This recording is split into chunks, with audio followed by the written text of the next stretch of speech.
morning. Welcome to Let's Get Growing. We're still experiencing our very early spring, so we're out here early March. We're getting started on our gardening jobs. And one that we do on a regular basis. It's a good way to keep shrubs in check. We're going to coppice this willow today. So what is coppicing?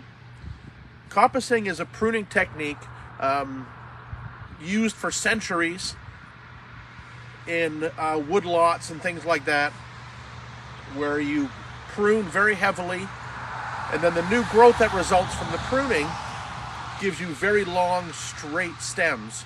And it's great for, in England, they would make fence posts out of coppice shrub stems and things like that.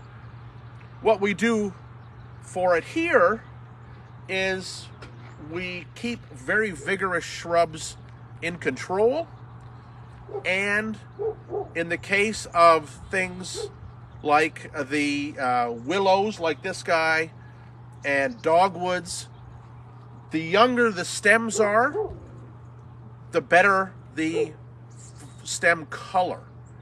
So this is a rosemary willow. It's got a beautiful thin leaf. You can see some remnants of the leaves here.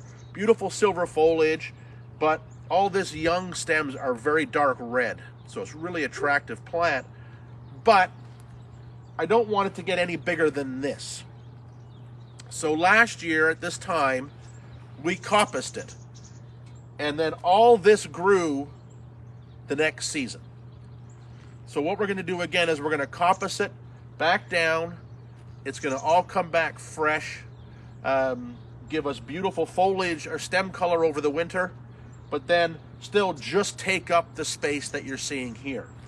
So when you're coppicing, basically what you're doing is you're really pruning very heavily, very low to the ground. So we're going to get right in here, and you can see last year, here's where I cut it, pruned it last year. You can see the spots here. I don't know if you can get it closer on that, Laura. You can see where I pruned it last year. Right here, here, about 6 inches or 8 inches off the ground. And all this grew in one season. So this is exactly what we want to do with it again.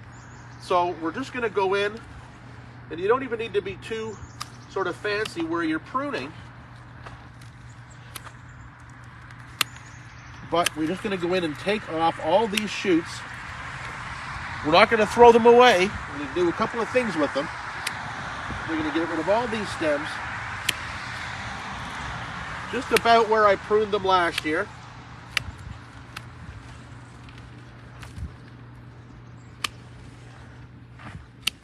And what's going to happen is that as soon as this starts to grow, it's all going to sprout from these stumps, be extremely vigorous, and fill back in the space very, very quickly. So as I mentioned, this is a willow,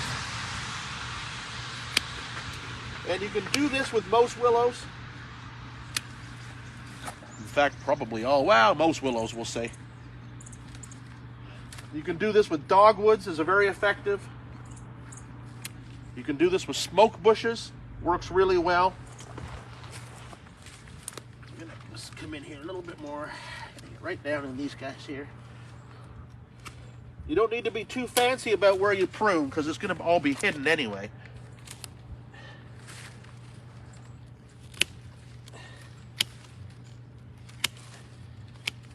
One plant that everybody probably has in their garden these days and should do this with on a fairly regular basis is the dappled willow.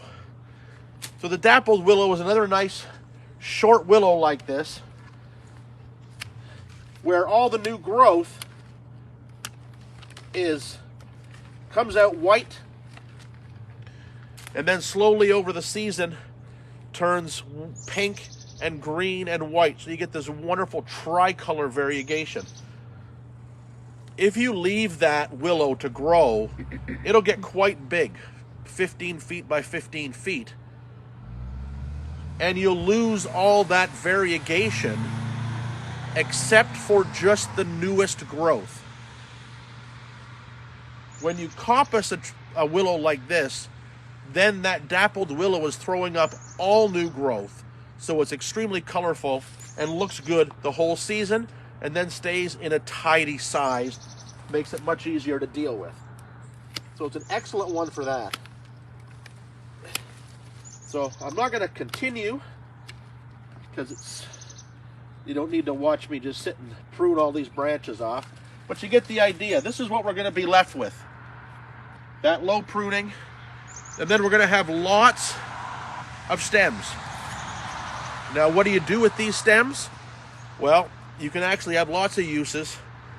If you just want to prune it back and, not use it for anything, then your stems can go right onto your twig fence or your dead hedge, where all our prunings go. But the other thing you can do with these is you can propagate from these.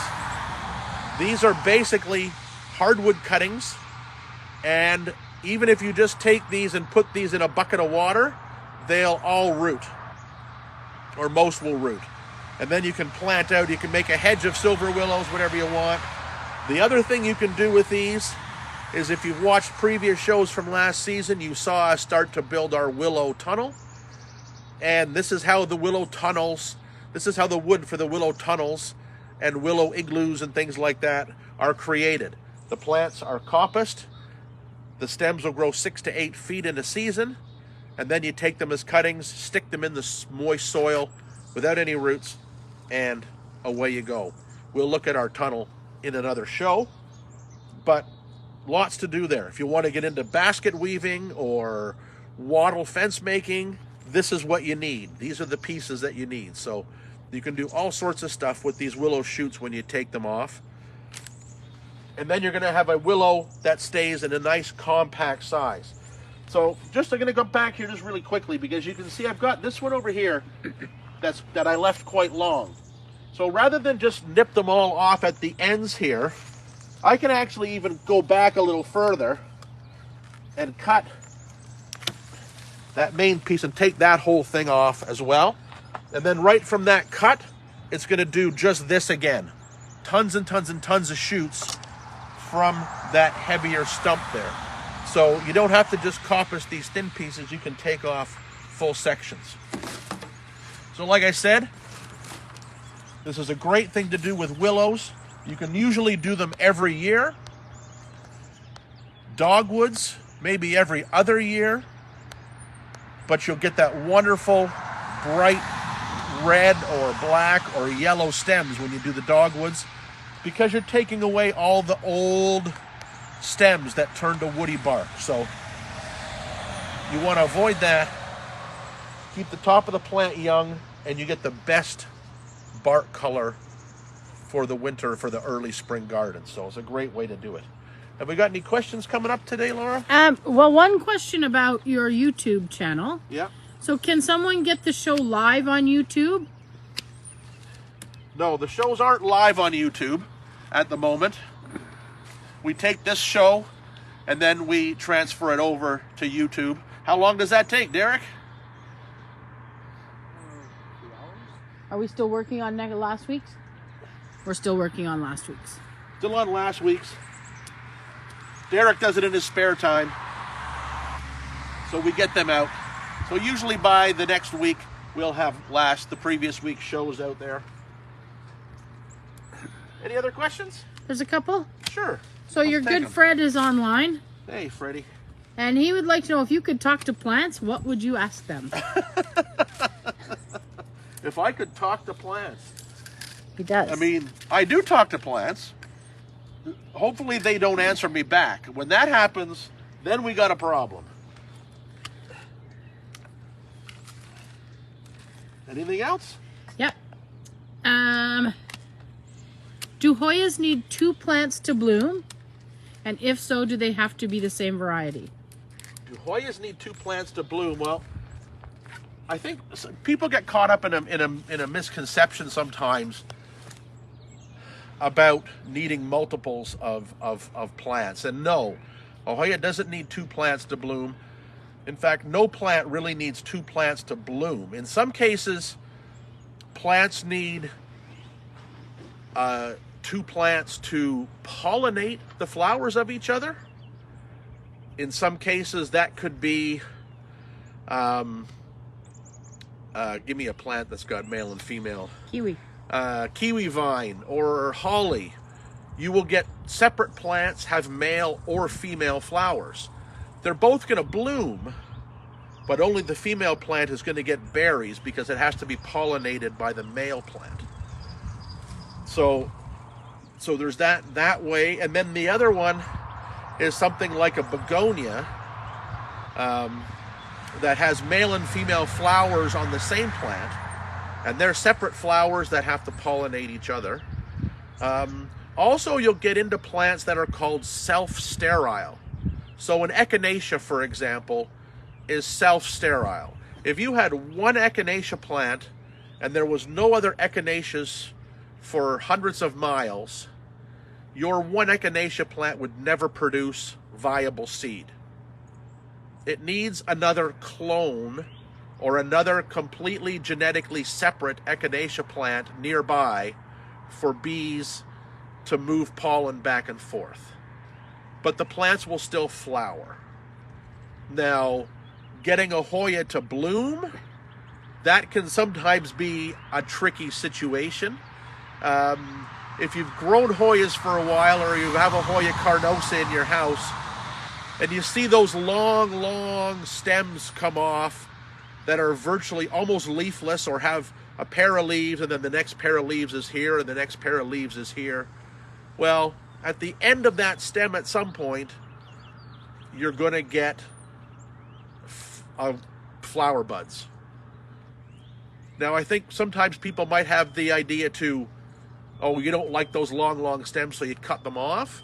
Well, essentially, you're cutting off flower production in that case. So you need to maintain those long stems, wrap them back around the plant, grow it around a hoop, something like that, and you will eventually get blooms.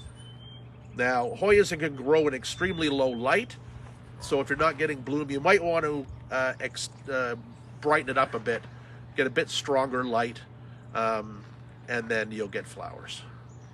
So Cheryl has a question about if she wanted to build a new dogwood, can she just take clippings and put them into the new spot?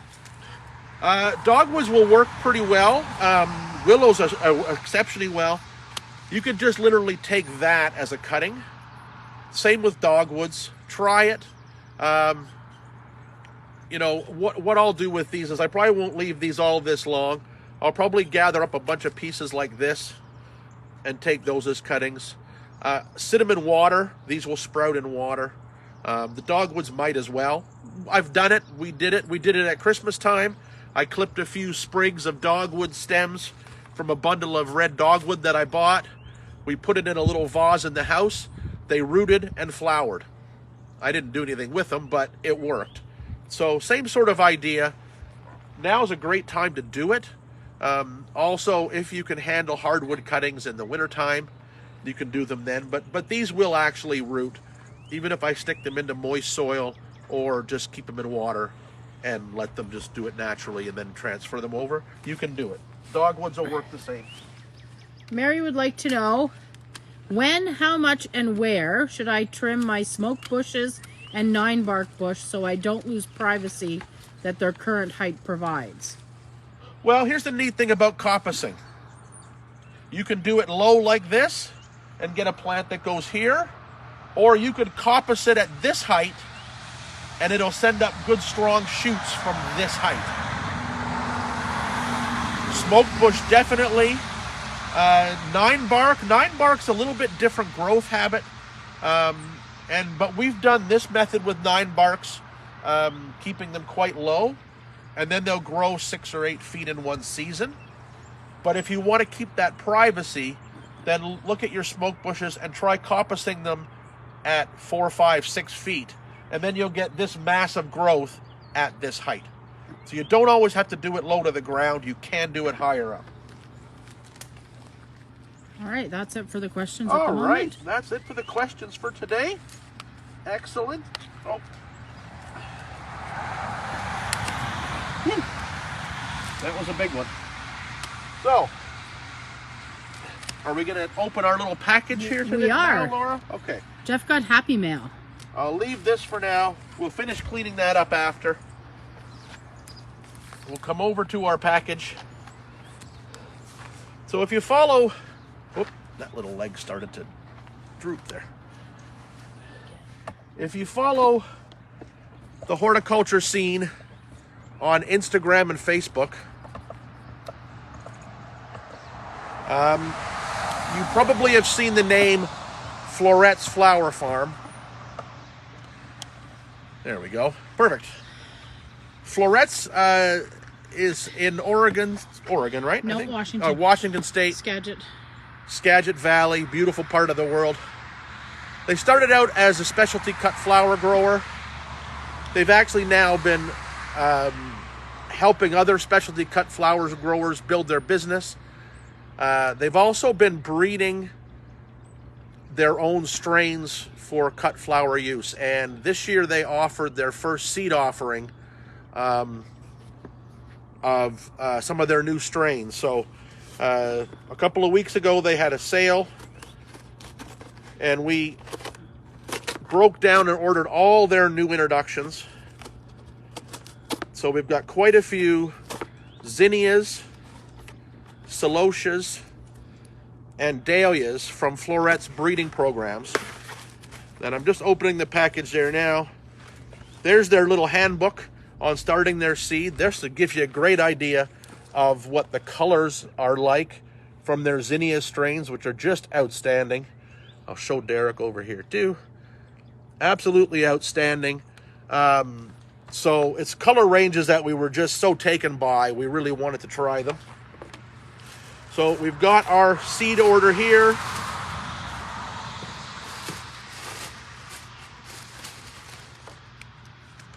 Just to give you an idea of some of the zinnias, things like Alpenglow strain, Dawn Creek Blush, Dawn Creek Honey, Pastels, Peach, Golden Hour, Little Flower Girl, Unicorn Mix, Precious Metals, and so on.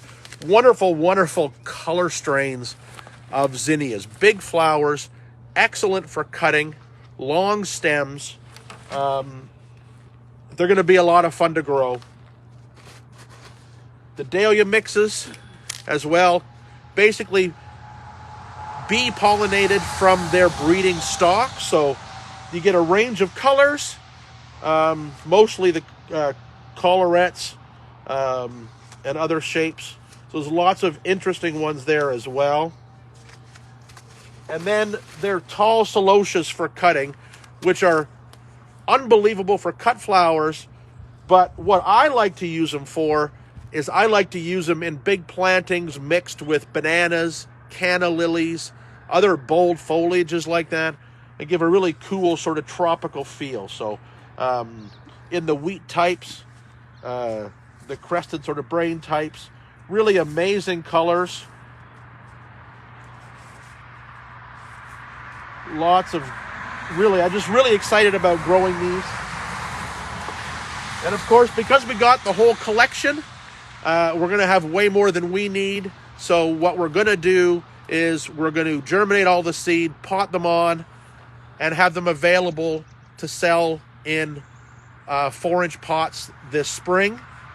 So if you want to try a few selections, rather than investing in a whole bunch of seed and things like that, you want to try a few pots of each color, whatever, we'll have all these available this spring.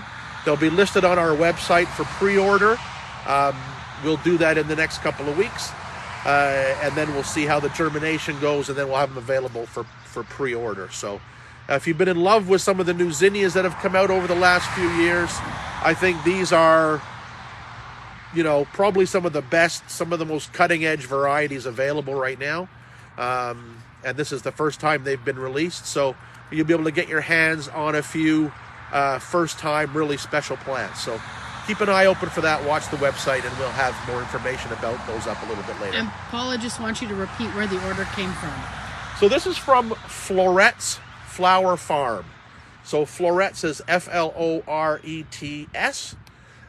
They are a specialty cut flower grower and breeder now of plants for cut flower use. Also doesn't mean they're only for cut flowers. They'll be outstanding in the garden as well. If you want to look at some of their seeds, go to Floret's Flower Farm's website. You can see all their introductions. And just know that when they're talking about their Floret's Originals, that's what we'll have available as plants this spring. So keep an eye out for those. Any more questions pop up? Couple more came in. Sure. Bonnie would like to know when she can split her Siberian iris. Siberian iris, most iris are done in the summertime. So it's a little bit different than a lot of plants. Usually, so we let our iris bloom, sort of mature their new growth, and then we divide our Siberians and our bearded iris in the summer. Split them apart, take out all the old dead rhizomes and old growth, replant clumps of new growth, and they'll probably still bloom again next year like they've never been moved. So that's a July-August job. And Mary would like to know, how and when can I propagate my 4-year-old hellebore plant? It still hasn't bloomed since I planted it 4 to 5 years ago. Okay, so hellebore plants, what I would suggest to do, they can be divided. It's not impossible. Much like a peony, they don't have a lot of little fine roots. They're fairly stout in their roots, so you need to be prepared for that. What you might want to do, rather than dividing it, I might try lifting it. I think when they're young, the tendency is for us to plant our hellebores too deep. And I think maybe the flower buds aren't appreciating that. Also know that hellebores grow in the spring and they grow in the fall. And the fall growth of hellebores is extremely important because that's when the flower buds are produced for next year. So what might be happening? It might be in too much shade. That would be my first thing. So I'd look at how much shade it's in. If it's in too much, it's not going to bloom well. If it was planted way too deep, it might not bloom well, and I would look at maybe just trying raising the plants or pulling some soil away from the crowns and seeing if that affects their growth and blooming for you. But they are possible to divide, and I would usually do that. I've seen them done sort of in the summertime because they're kind of dormant in the summertime. So, you know, they're not doing much at that time of the year, so you can lift them and separate pieces. It is possible, yeah. Any other questions? One just came in. Sure. Can you suggest where Paula can buy a large amount of potting soil? Well, what do you mean by a large amount, Paula? Do you mean like a 4 cubic foot bale of potting soil? Is that sort of the size? So where would you buy a 4 cubic foot bale? Well, you can get them at Vandermeer's. Vandermeer's sells 4 cubic foot bales. Other garden centers that grow their own. If you were up at Connins in Newmarket, you could probably get a 4 cubic foot bale. Or any grower, any nursery garden center that grows a lot of their own annuals, they would have the 4 cubic foot bales for sale. And I think I would even look at maybe Home Depot or the Rona Plus stores. They will often carry those as well. For me, because we're up this way, I go over to Bradford and I go to the Bradford Co-op. They sell to growers, but they'll also sell to lay people off the street. Just know they're not open on the weekends. They're a Monday to Friday thing because they do deal mostly with wholesalers. So. And if one wanted more than that? Well, buy more bags. Are you talking 25 bags? Because if you were looking at like 25 bags or 10 bags or something like that, I would probably contact Bradford Co-op if you're up in this area, anywhere sort of from here to Newmarket, up that way. It's just north of Newmarket on Yonge Street. It's not hard to get to. But like I said, they supply farmers and greenhouse growers in the Holland Marsh area. So they always have truckloads of the soilless mix that we use here in the greenhouse available. So you can get large quantities from them. And Kingsway in Oshawa. Kingsway in Oshawa. Sells them for a discount. The more you buy, the more discount they would carry them too. They're a grower, so Kingsway would certainly have them as well. If Ruth is watching, I'm glad she got her sunflower seeds. Ruth? Is it Ruth? Betty got her sunflower seeds, her teddy bear sunflower seeds at Vandermeer's yesterday. We bumped into her there, so I'm glad you got those seeds. They're available. They were available on the Ontario Seed Company seed rack. So if your garden center sells the OSC seed rack, look for those teddy bear, the dwarf teddy bear, and the tall teddy bear actually too. Both of those sunflowers were available on that OSC seed rack. So there you go. All right. We'll wrap it up. Just quickly going to say we do have a double room available for our Scotland trip if you were really hoping to go on that. It is basically full, but we do have one room sitting that we can still fill. And big exciting news, if you've been thinking about our Chelsea trip in May and you're sitting on the fence, the big exciting news is that we got into Highgrove, King Charles Private Garden. We'll be going there on the trip. It's an outstanding garden, completely organically grown. It's just a stunning place to see. So that is a big, exciting push for our England trip. If you want more information about those, email Marjorie at masonhousegardens.com. Otherwise, we will see you again on the next Let's Get Growing.